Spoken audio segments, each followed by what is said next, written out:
गरिमा और रंजन दो भाई बहन थे। रंजन बड़ा था। बचपन में ही माँ बाप मर जाने के बाद रंजन ने ही गरिमा की परवरिश की। रंजन बहुत ही अकड़ू और घमंडी था। वह गरिमा पर बहुत अत्याचार करता था। उसे लगता था कि माँ बाप तो रहे नहीं, लेकिन गरिमा को मेरी छाती पर बोझ बनाकर चले गए। इसीलिए वह गरिमा को इतना परेशान करता था कि वह खुद ही घर छोड़कर चली जाए ताकि उस पर कोई उंगली ना उठाए। क्या कर रही है गरिमा? चल मेरे लिए जल्दी से मैगी बना। भैया मैं अपने लिए भी बना लूं क्या? मेरा भी मन कर रहा है। नहीं बनानी, सिर्फ मेरे लिए बनानी है। रसोई में रात की रोटी पड़ी होगी, तू वही खा ले। गरिमा उससे डरती थी, इसीलिए उसे मैगी बनाकर उसने दे दी। रंजन खुद ही सारी मैगी खा गया। गरिमा की आंखों में आंसू भर आए और वह वहां से उठकर बाहर चली गई और अकेले में बैठकर रोने लगी। उसकी रोने की आवाज सुनकर उधर से गुजर रही एक बुढ़िया ने पूछा, बेटी क्यों रो रही हो? क्या हुआ है? अम्मा, मेरे माँ बाप मर गए। मेरा बड़ा भाई मुझे बहुत सताता है। मेरे साथ सौतेले जैसा व्यवहार करता है। हिम्मत रखो, रोने से कुछ नहीं होगा। कहते हैं जहाँ सच ना चले वहाँ झूठ सही, जहाँ हक ना मिले वहाँ लूट सही। तुम ना खूब मेहनत करो और कुछ बन कर दिखाओ। एक ना एक दिन उसे अपनी गलती का एहसास जरूर होगा। हाँ। ये कहकर बुढ़िया तो चली गई और गरिमा जब घर गई तो देखा कि रंजन पलंग पर लेटा हुआ टीवी देख रहा है। गरिमा को देखते ही वह बोला, हो गया सैर सपाटा। कहाँ घूम कर आ रही हो? घर की तो कोई चिंता है ही नहीं। अरे माँ होती तो आज ऐसे खुली ना घूमती। चल एक काम कर, मेरे लिए 2 अंडों का ऑमलेट बना दे और साथ में मैगी भी। और खबरदार तूने उसे छुआ भी तो मैगी के बिना तो मेरा पेट ही नहीं भरता। गरिमा मन ही मन बोली, जहाँ हक ना मिले वहाँ लूट सही। सही कहा था अम्मा ने। आज मैं भी खाऊंगी ऑमलेट और मैगी भी। गरिमा ने मैगी बनाकर साइड में रख ली और ऑमलेट बनाने लगी। उसने सोचा कि जब तक भैया अंदर टीवी देख रहे हैं वह चुपके से मैगी खा लेती है। गरिमा जल्दी जल्दी मैगी खाने लगी, मगर तभी वहाँ रंजन आ गया और गुस्से से बोला, हे भगवान, अच्छा तू मुझे छोटी मैगी खिलाने वाली थी। मैं भी तो सोचूं कि दिन प्रतिदिन तू इतनी फैलती क्यों जा रही है। आज मैं खिलाता हूँ तुझे मैगी। रंजन ने गुस्से में मैगी तवे पर डाल दी, जहाँ अभी ऑमलेट के लिए कच्चा अंडा पड़ा था। गरिमा बोली, ये क्या भैया, आपने तो सारी मैगी और ऑमलेट खराब कर दिए। अब तू खाई नहीं, अगर तूने फेंक दी ना तो देख लेना, फिर मैं तुझे घर में खाना नहीं खाने दूंगा। लेकिन भैया, ये मैगी तो ऑमलेट के साथ मिलकर खराब हो गई। अब मैं इस खराब मैगी को कैसे खाऊंगी? खानी तो तुझे पड़ेगी, क्योंकि मुझे ये तुझे ही खिलानी है। तूने मेरी मैगी छोटी करी थी ना। गरिमा चुप हो गई। अब वह क्या करे, कैसे खाए? देखने में तो ठीक, मगर हाय, खाने में कितनी बुरी लगेगी ये ऑमलेट वाली मैगी। चल गरिमा, अब इसे खाकर खत्म कर। अरे फ्री की नहीं आती, पैसे लगते हैं। चल खा जल्दी। गरिमा डर के मारे मैगी वाला ऑमलेट खाने लगी।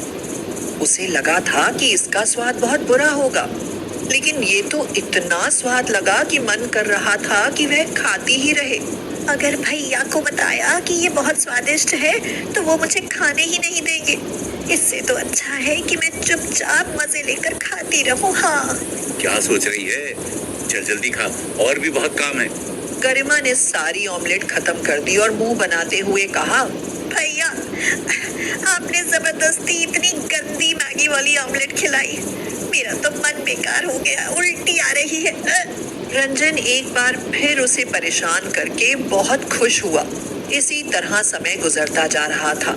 एक दिन रंजन बोला, गरिमा, तू पूरे दिन निठल्ली पड़ी रहती है। जरा देख तो घड़ी पर कितनी धूल जमी है, इसे जल्दी से साफ कर दे।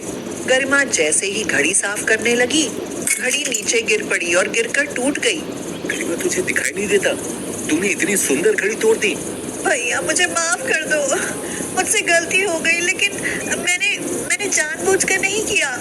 अब तुझे इसकी भरपाई तो करनी पड़ेगी। या तो मुझे इसके बदले बिल्कुल वैसी ही घड़ी चाहिए, या फिर मुझे इसके बदले में पैसे चाहिए, नहीं तो मैं तुझे घर से निकाल दूंगा।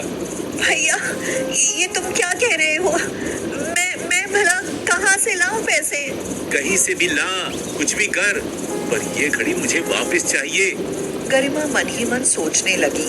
माँ, काश तुम जिंदा होती तो देखती कि तुम्हारा बड़ा बेटा मेरे साथ कितना अत्याचार कर रहा है।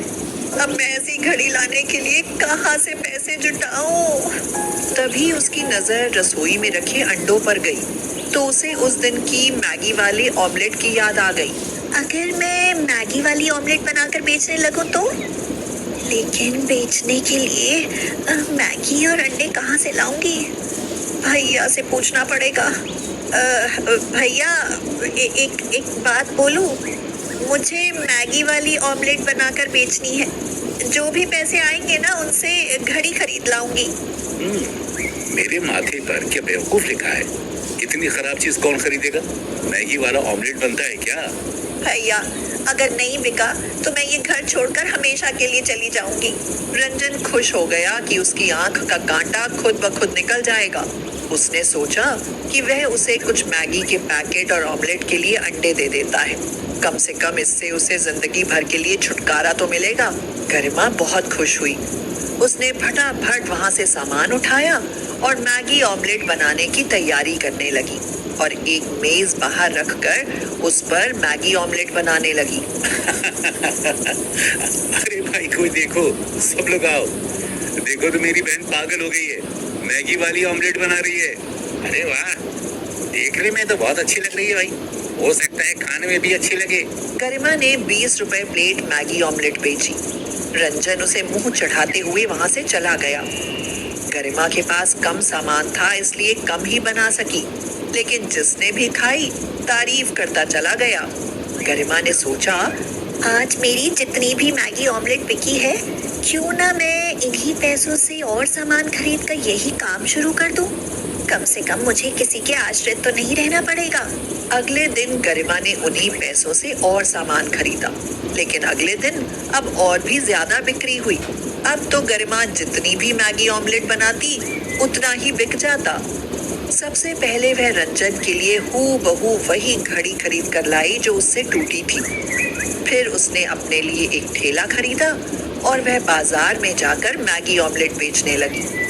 धीरे धीरे वह मैगी ऑमलेट वाली के नाम से मशहूर हो गई। रंजन तो उससे पहले ही जलता था, अब और भी ज्यादा जलने लगा। हे भगवान, ये तो नोटों में खेलने लगी है।